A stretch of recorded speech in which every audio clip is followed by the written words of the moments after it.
Começa agora uma edição do programa Roche Online, uma série de web meetings ao vivo via internet sobre medicina diagnóstica. O Roche Online é uma iniciativa da Roche Diagnóstica Brasil. Obrigado pela participação.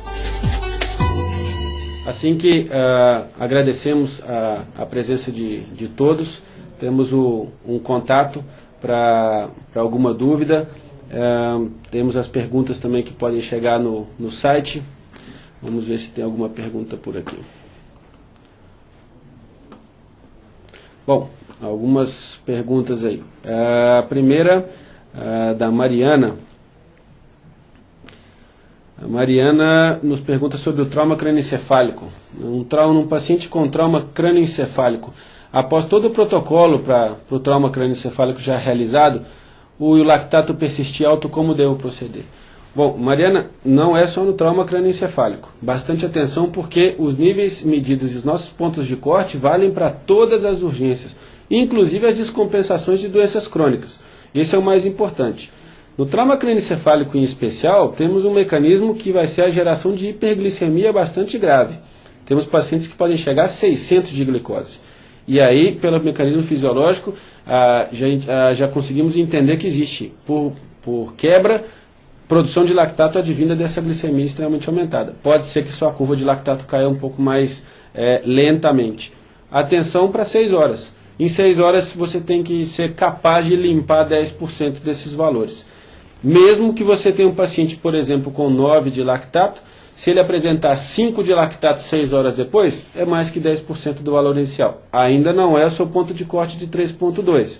Siga a reanimação com volume, tenha cuidado para não manter, em especial no paciente com trauma crânioencefálico, jamais restringir fluido, manter esse paciente com a tensão normal. Hipotensão e hipóxia no trauma crânioencefálico são preditivos de mortalidade, tá bom? Bom, o lactato, como benefício do lactato point of care, né, a Raquel manda uma pergunta para a gente. O benefício da gente usar o lactato point of care na emergência. Bom, na verdade, muita gente, essa é uma pergunta bastante interessante, porque os hospitais humanos, praticamente todos os grandes hospitais, trabalham na mensuração de lactato em outro tipo de aparelhagem, né? Existe essa aparelhagem point of care, é uma aparelhagem de fácil aquisição, inclusive até em farmácia, para uso rotineiro, para uso até domiciliar. De uma certa forma, todo o trabalho onde saiu essas curvas de lactato com os pontos de 3.2 e 2.3 foram realizados com a AcuTrend.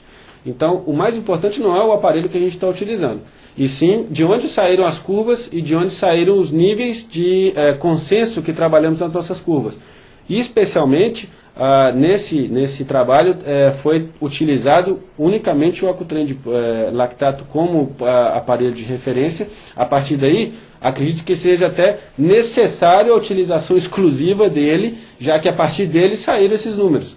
Então, se por acaso vocês utilizam a mensuração no hospital humano, ou enviando sangue para fazer em algum laboratório, ainda não sabemos se os valores são os mesmos. Realmente esses valores saem diretamente do AcuTrend. Existe uma certa preocupação com a calibração desses aparelhos, com a manutenção deles na clínica, com a diferença dos valores para outros aparelhos, e realmente, praticamente 6 ou 7 anos, a gente já vem trabalhando com lactato, especialmente com o AcuTrend, lactato inicialmente, agora com o Plus, e nota-se uma facilidade extrema para se trabalhar com a aparelhagem. Todo o setor de enfermagem, equipe até de estagiários, até os médicos veterinários mais experientes têm uma facilidade extrema de trabalhar com o aparelho. É a manutenção muito fácil, muito rápido, o sistema de atenção técnica bastante interessante por parte da equipe da Roche também. Então isso facilita a utilização dele na sua rotina. Ter um aparelho que pesa menos de 300, 350 gramas, com um custo de mínimo entre 6 e 7 reais por tira, para ter esse exame na hora, no momento, isso gera uma segurança para o proprietário enorme, e não se pensa em mandar um exame de urgência, onde eu necessito saber como é a minha reanimação na sala de urgência, onde eu tenho que definir um ponto de predição individual para gerar para o meu proprietário uma ideia de como o animal dele vai estar daqui 28 dias. eu não posso mandar isso para um laboratório e esperar isso 24 ou 48 horas para ter um resultado. Então, com certeza, é necessário a gente trabalhar esses aparelhos, porque são aparelhos, o que a gente chama de point of care, ou os aparelhos beira de leito, né? São os aparelhos que de melhor utilização aí na nossa rotina, pode ficar tranquila. A Andréia também pergunta novamente, acho que é a grande preocupação de muita gente, né? Se a mensuração é fidedigna. E a mensuração, é claro, é fidedigna. E temos que ter uma atenção, um detalhe bastante interessante para tentar solucionar um pouquinho dessas dúvidas. O mesmo vale para a frequência cardíaca.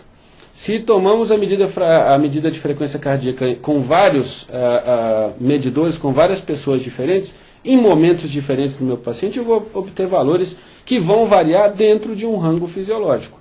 Isso vai variar, pode variar com o aparelho, com a capacidade que a pessoa tem de escutar todos os batimentos, de uma frequência mais alta ela conseguir separar esses batimentos e contá-los de forma eficiente. Se uma pessoa mede os batimentos em 15 segundos e multiplica por 4, se ela mede em 30 e multiplica por 2, se ela mede ao longo de 1 minuto, isso tudo vai variar uma frequência, uma variável fisiológica, ela se altera de acordo com a medida e com o próprio manuseador do processo.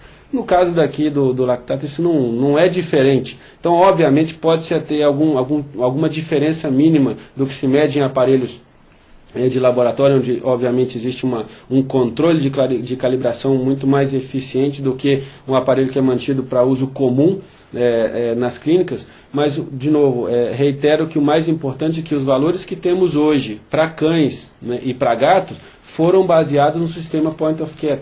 Então, esse sistema me dá curvas que têm que ser seguidas com o sistema beira de leito. Pode ser, inclusive, que eu tenha valores um pouco diferentes se eu seguir essas curvas em hospitais. Agora, para gerar uma segurança maior, nenhuma clínica veterinária necessitaria trabalhar, porque o custo é extremamente mais elevado, essa aparelhagem hospitalar humana. Existem outros aparelhos que têm condição de fazer essa medida Point of Care. Hoje no Brasil, com certeza o Accutrend é o que tem mais fácil acesso e um custo de longe melhor. Existe a aparelhagem tipo Scout, que está sendo utilizada principalmente no Chile.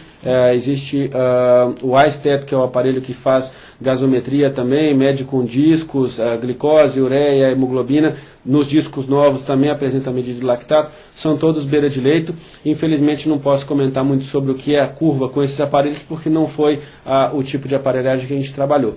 Pelos colegas que vêm relatando curvas com esse tipo de aparelhos, não muda. Podemos manter os pontos de corte da mesma forma. Assim que, com certeza, tentar buscar a manutenção do sistema Point of Care. Essa foi uma preocupação de uma colega do Rio de Janeiro também, a doutora Raquel, que vem trabalhando no seu mestrado com gatos especialmente, e sofreu até as mesmas indagações por parte de alguns membros da equipe acadêmica da universidade, se realmente valeria a pena trabalhar com ele. E obviamente que sim. A partir do momento que você estabelece um padrão com esse aparelho, esse passa a ser o seu padrão. E sim que se pode confiar, e a gente já fala de uma experiência de pelo menos 7, 8 anos aí, ok? Bom, outra pergunta, o Rodrigo Cruz, meu xará, muito bem. O tempo vital de 6 horas para controlarmos o lactato está considerado no perfil básico do paciente que nos é encaminhado. Ou seja, o animal que ficou dias e dias com alterações e só depois de uma sintomatologia mais grave que o proprietário resolveu consultar o veterinário, ou só deve ser considerado no caso de evidência de lesões ou traumas agudos.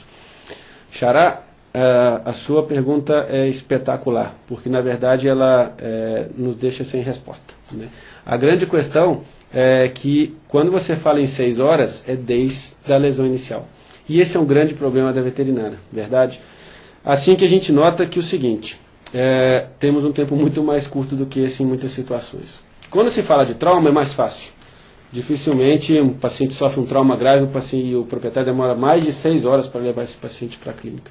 Agora, temos e entramos nos mesmos problemas e a mesma dificuldade que a medicina humana vem enfrentando hoje, com um grupo especial de pacientes, o séptico.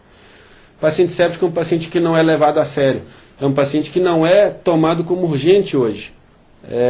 chego a te dizer que um paciente em sepse, ele é mais grave que um paciente atropelado. Um paciente com gastroenterite ou com parvovírus, mesmo um paciente com alguma doença infecciosa que não esteja produzindo sinais clínicos tão graves, ele é mais grave do ponto de vista prognóstico a longo prazo do que um paciente de trauma.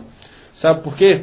Porque esse paciente pode morrer nos próximos meses ainda decorrente da sua doença inicial, coisa que não vai acontecer no trauma.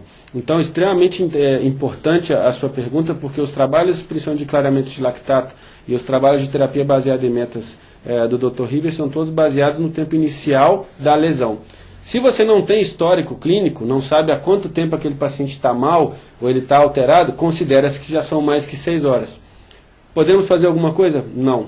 Esse é um fator que a gente não consegue controlar, esse tempo inicial. Daí a necessidade da educação do proprietário, saber entender alguns sinais clínicos básicos para poder levar o paciente com maior precocidade, e você, clínico, que vai receber esse paciente, ser o mais rápido possível, porque se ele tiver níveis altos na entrada e você não tem condição de atendê-lo de forma objetiva, esse é o paciente que deve ser remetido para uma estrutura maior. Assim que reduzir o tempo, e infelizmente o tempo, provavelmente, eu espero que um dia possamos até criar um mecanismo onde se venda tempo, verdade? Então o tempo hoje ainda não é um produto que se possa comprar no laboratório, que se possa comprar na farmácia, e, de verdade, é a maior ferramenta que a gente tem de atendimento de qualquer paciente grave, redução do tempo de resposta.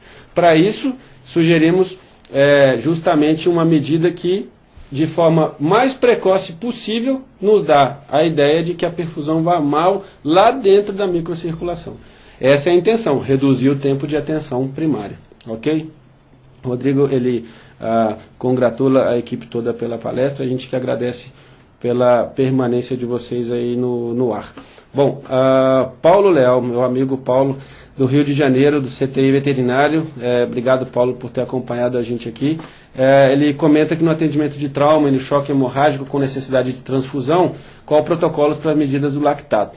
Perfeito também. A gente vem, Paulo, realizando um trabalho com a doutora Patrícia também, da UEL de Londrina, onde tem se tentado buscar respostas para essas perguntas. Não muda, ok? Então, quando eu tenho um paciente de trauma específico, choque hemorrágico, como eu comentei com vocês, níveis de hematócrito mínimo, e não foi coincidência, a literatura humana já trabalhava o que conhecemos como protocolo 30-10. Níveis de hemoglobina acima de 10, níveis de hematócrito acima de 30. Existem algumas exceções no paciente séptico, perdão. O paciente séptico deve ser trabalhado com o protocolo 25-7, 25 de hematócrito e 7 de hemoglobina. Não temos tempo hoje para discutir isso. Mas qual que seria o protocolo então? Você recebe esse paciente, níveis de lactato aumentados e níveis de hematócrito baixos, transfusão. Repondo o glóbulo vermelho, provavelmente isso já vai te ajudar a melhorar a perfusão e diminuir os valores de lactato. Faz parte da sua reanimação, ok? Mariana, novamente, está aí participando bastante. Se enviarmos a amostra para o laboratório, haverá alteração do resultado comparado à amostra avaliada no momento da coleta? Pode interferir no procedimento? Mariana, não posso te responder cientificamente, mas minha sensação é de que sim, que interferiria bastante, porque a partir do momento que a amostra está parada, eu continuo tendo produção também de lactato na nossa amostra, por isso ela tem que ser enviada com bastante rapidez, e mesmo as que são enviadas para o laboratório, devem ser enviadas no máximo nas primeiras 3 ou 4 horas, senão a gente tem a perda total, e resfriada sempre. De forma que eu te sugiro que, pela facilidade de utilização do aparelho, que passemos a utilizá-lo na rotina. Acredito até, isso tenho dito para um número grande de colegas, quem está começando principalmente, bom, não sei o que eu faço, estou abrindo minha clínica, eu quero saber o que eu compro. Tenha seu aparelho de lactato e um Doppler vascular. Com isso você pode fazer mais de 80% de toda a atenção inicial do seu paciente de urgência, e se for, aí saber se você tem que encaminhar esse paciente para frente ou não, ok?